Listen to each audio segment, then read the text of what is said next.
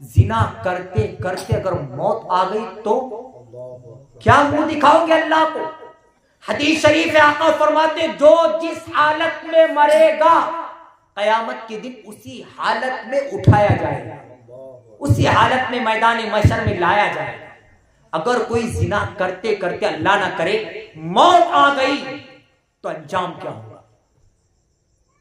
لیکن کوئی توجہ نہیں، زنا کے اندر ہماری قوم ڈوبتی جا رہی ہے۔ اس کے حوالے سے فرمایا گیا جن لوگوں نے دنیا کے اندر زنا کیا قیامت کے دن ان کا عذاب بتایا جا رہا ہے۔ قیامت کے دن ان کی شرمگاہوں پر اللہ جہنم کی آگ کو بھڑکائے گا۔ آسان بات، دنیا کی آگ جو دیکھ رہے جہنم کی آگ کی صرف ایک چنگاری ہے۔ اگر فرمایا گیا ایک چنگاری اگر کسی پہاڑ پر رکھ دی جائے تو پہاڑ اس کی تپش کی وجہ سے ریزہ ہو جائے، کنکر ہو جائے، ایسی آگ ان زانیوں کی شرمگاہوں پر رکھی جائے گی۔ اندازہ کریں۔ اب اس پر تھوڑی گفتگو ہے تو گفتگو آگے بڑھاتے ہوئے اب آگے کی طرف چلتا ہوں۔ اندازہ کریں جب لوگ اس میں ڈوب چکے تو آپ اسی طرح دیکھیں، ہمیں اللہ کا حکم ہے، رسول اللہ نے فرمایا سود کا بیاج کا کاروبار مت کرو۔ اصلاح معاشرہ عنوان دیا، آیت ایک پڑھا آخرت کی فکر، اور سارے گناہوں کو کوشش کروں گا اس میں لاؤ تاکہ آپ کو بتاؤں اور ہر ایک چیز سے آپ کو روکنے کی کوشش کروں۔ اگر یہی ہوگا تو پتہ چلے گا کہ آج کا جلسہ کامیاب ہو گیا۔ لیکن یہ صرف قصے اور کہانیاں نہیں ہیں۔ اگر میری طرح کوئی کہتا تو شاید اس کی مذاق اڑا کے لوگ چلے جاتے۔ یہ اس رسول نے کہا جس نے کہا خدا ایک ہے۔ ہم نے خدا کو دیکھا نہیں، رسول نے کہا ایک ہے تو ہم نے مانا۔ ہم نے جنت کو دیکھا نہیں، جہنم کو دیکھا نہیں، رسول اللہ نے کہا ہم نے مانا۔ مرنے کے بعد قبر کے اندر سوال و جواب ہوتے، ہم گئے نہیں، رسول اللہ نے کہا ہم نے مانا۔ وہی رسول فرما رہے ہیں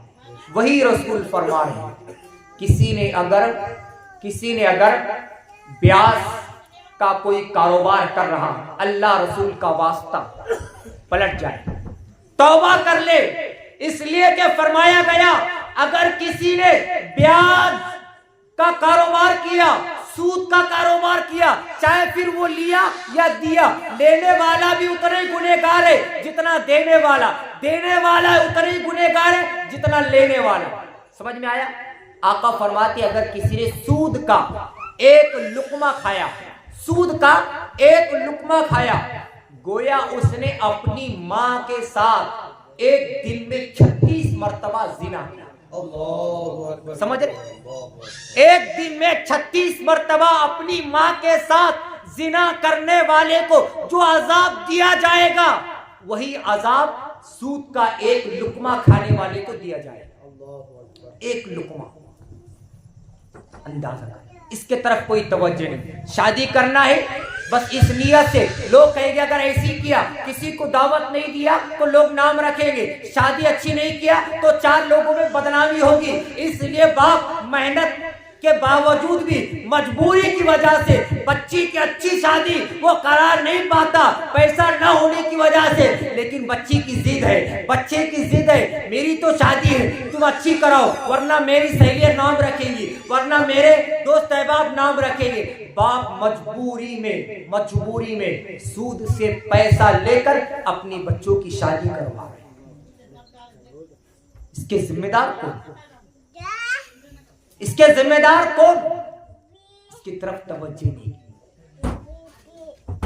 آئیے آپ کو میں بتاؤں، ایک دور میں وہ بھی لوگ تھے جو ایسے کاموں سے بچنے کی کوشش کرتے تھے، اور ایک ہم ہیں کہ جس کو ضرورت سمجھ کے کر رہے ہیں، گناہ معلوم ہونے کے باوجود، اس کا عذاب معلوم ہونے کے باوجود بھی ہم یہ سمجھتے ابھی کر لیں گے، موت کا وقت قریب آئے گا، بڑھاپے میں اللہ کی بارگاہ میں توبہ کر لیں گے۔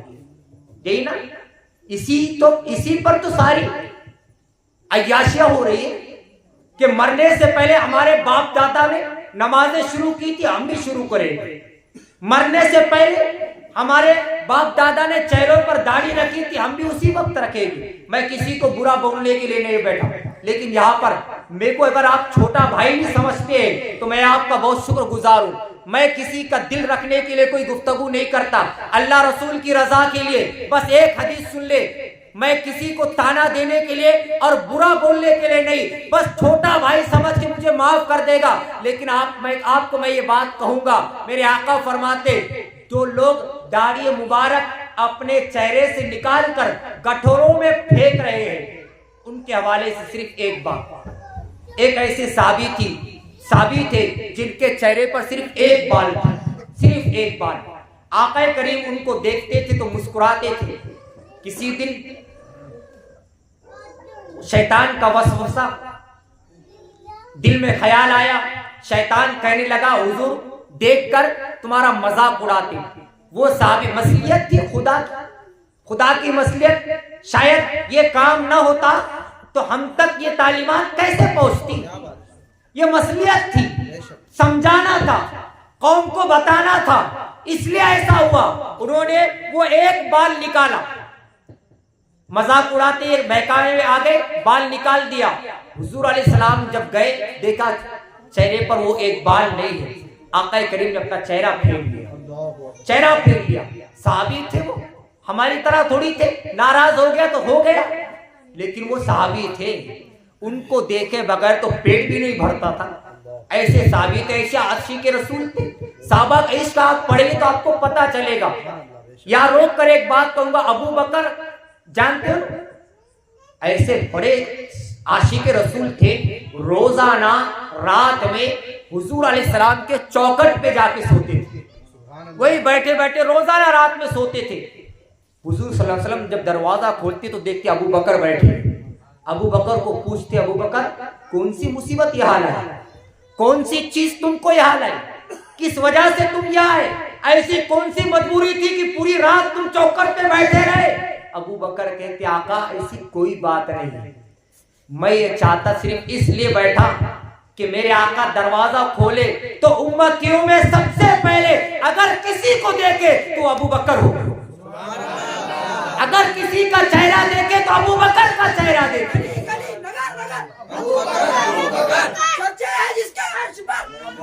اور ابو بکر یہ کہتے کہ میں یہ چاہتا اگر سب سے پہلے میں کسی کا چہرہ دیکھوں تو آمینہ کا لال محمد رسول اللہ کا چہرہ دیکھوں. ایسے عاشق گزرے. نعرہ رسالت یا رسول اللہ، نعرہ رسالت یا رسول اللہ، مسلک اعلی حضرت زندہ باد، علماء اہل سنت زندہ باد، نعرہ تکبیر اللہ اکبر، نعرہ رسالت یا رسول اللہ. ایسے عاشق گزرے، ایسے عاشق. میں بات کیا کر رہا تھا؟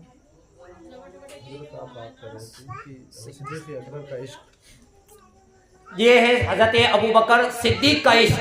یہاں پر روک کر میں نے پہلے کہا تھا ایک بات یہاں یہ بتاؤں گا کہ جس طرح آج ہم حرام کی طرف جا رہے ہیں، داڑھی کے اوپر جو گفتگو کر رہا تھا اس کو آپ سماعت کریں کہ داڑھی جو ہے آقا کریم نے چہرہ پھینک لیا. وہ صحابی کہتے یا رسول اللہ کیا ہوا، آپ نے کیوں چہرہ پھینک لیا؟ آقا فرماتے چہرے کے وہ بال جو ایک تھا نا اس پہ 70,000 فرشتے پکڑ کے جھولا جھول رہے تھے.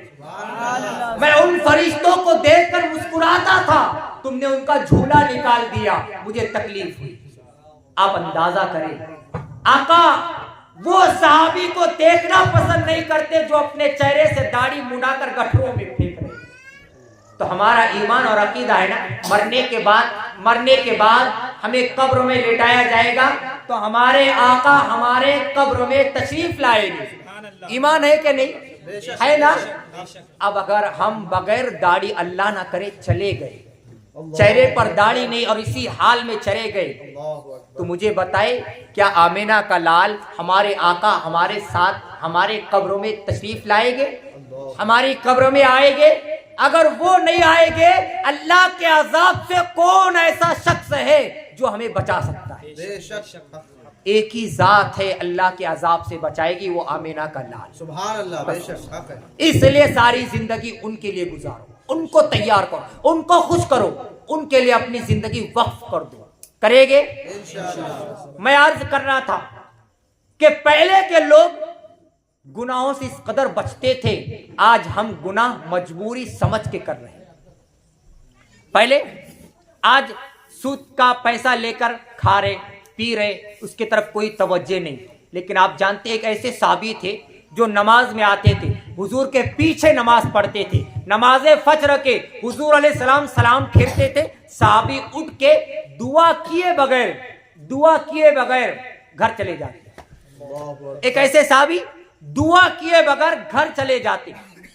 کچھ صحابہ نے حضور کو شکایت کی, آج ایسے لوگ ہیں نا جمعہ کے دن جاتے, دوسری نمازوں کی بات نہیں کروں کیونکہ آتے نہیں تو کیوں کروں کیا, صرف جمعہ میں آتے اور دعا سے پہلے چلے جاتے. ہم کیوں جاتے وہ آپ کو پتا, لیکن وہ کیوں گئے وہ بتاؤں گا. وہ کیوں گئے تھے یہ سنو. وہ روزانہ جب جاتے تھے تو صحابہ نے شکایت کی, یا رسول اللہ وہ فلاں صحابی سلام پھیرتے ہی دعا نہیں کرتے, دعا کیے بغیر گھر چلے جاتے. ان کو پوچھو تو صحیح ایسا کیوں, کون سی ضرورت پیش آتی روزانہ. بلایا گیا دوسرے دن, کہا گیا صحابہ سے آپ آئے نا تو آج اس کو روک لو. نماز کو آئے دوسرے دن, روک لیا گیا. حضور علیہ السلام نے پوچھا بتاؤ تم روزانہ سلام پھیرتے گھر چلے جاتے, دعا نہیں کرتے, کیا بات ہے. وہ صحابی کا جواب سنیں, کہتے آقا میرا گھر جہاں ہے نا, میرے بازو میں ایک پڑوس کا گھر ہے یہودی کا, اس کے گھر کے اندر کھجور کا درخت ہے. یہودی کے گھر میں, پڑوس کے گھر میں کھجور کا درخت ہے, اور اس کی چند ٹہنی, کچھ ٹہنیاں میرے گھر میں جھکی ہوئی ہے. اور سردی کا موسم ہے, جب ہوا چلتی ہے مدینے والی تو یہ کھجوریں اس درخت کی کچھ میرے گھر میں گر جاتی ہے, میرے گھر میں گر جاتی ہے. یا رسول اللہ میں سلام پھیرتی گھر اس لیے چلے جاتا تاکہ میرے جانے سے پہلے کہیں میرے بچے نہ اٹھ جائے. اگر میرے بچے اٹھ جائے تو وہ یہ کھجور کھا لیں گے اور یہ حرام میں شمار ہو, یہ حرام میں شمار ہے. اگر میرے بچوں نے یہ کھجور اٹھا کر کھا لے تو وہ کھجور کا جو خون بنے گا وہ حلال کے خون میں بن کر پورے جسم کے اندر دوڑے گا. میں اپنے بچوں کو حرام کھانے سے بچانے کی کوشش کرتا, اس لیے میں بچوں کے اٹھنے سے پہلے اپنے گھر پہنچتا, کھجور اٹھا دیتا اور اٹھا کے پڑوس کے فلاٹ میں, پڑوس کے گھر میں پھینک دیتا. ان کے جانے کی وجہ یہ تھی. ہم کیوں جاتے پتہ نہیں. آج ہم جو گناہ کے اندر گناہ کر رہے, آج دیکھتے ہوں گے گنے کی ٹالی بھی اگر گزر جائے نا محلے سے تو ناممکن ہے کہ وہ سلامتی کے ساتھ چلے جائے, ناممکن. بچے تو بچے ہمارے بڑے بھی لٹک لٹک کے کھینچتے ہیں, اس کی طرف توجہ نہیں کرتے یہ جائز ہے یا ناجائز ہے, حرام ہے یا حلال ہے, کوئی توجہ نہیں. لیکن یاد رکھیں اگر آپ نے ذرہ برابر اگر حرام کا کھایا, ساری زندگی حلال کا کھایا, اور ایک بار ایک لقمہ حرام کا کھایا, ساری زندگی حلال کا جو کھایا اس سے جو خون بنا, یہ ایک لقمے کا خون اگر بن کے اس میں مل گیا تو سارا خون حرام کا ہو گیا, اور حرام کا بن کے وہ پورے جسم کے اندر دوڑے گا. اس کا سخت عذاب ہے. سود سے بچنے کی کوشش کرے. یا ایک بات کہوں گا اور آج کی گفتگو ختم, اگر آپ کی اجازت, کوئی مسئلہ ہے 10:10 ہو رہے, اگر آپ کی اجازت ہے 10 سے 15 منٹ اجازت ہے, 10 منٹ آج کی گفتگو صرف ماں باپ کے اوپر, کیونکہ میں نے پہلے اسی پر گفتگو چھیڑا اور ابھی اسی پر ختم کروں گا. آج ماں باپ کے ساتھ ہمارا رویہ کیا ہے, ماں باپ کے ساتھ ہمارا کیریکٹر کیا ہے, ماں باپ کے ساتھ ہمارے اخلاق کیا ہے. آپ دیکھ رہے آج ماں باپ کا حال کیا ہے. آج کتنے ایسے بوڑھے بزرگ آپ کو اسٹیشن پر پڑے ملیں گے, سوتے ملیں گے.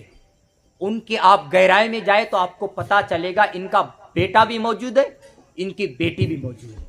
اس کے باوجود یہ روڈوں پر, سنگلوں پر اور اسٹیشنوں پر, بس اسٹینڈ پر کیوں سو رہے, اس لیے کہ ان کے بچوں کے پاس ان کے ماں باپ کی قدر نہیں ہے.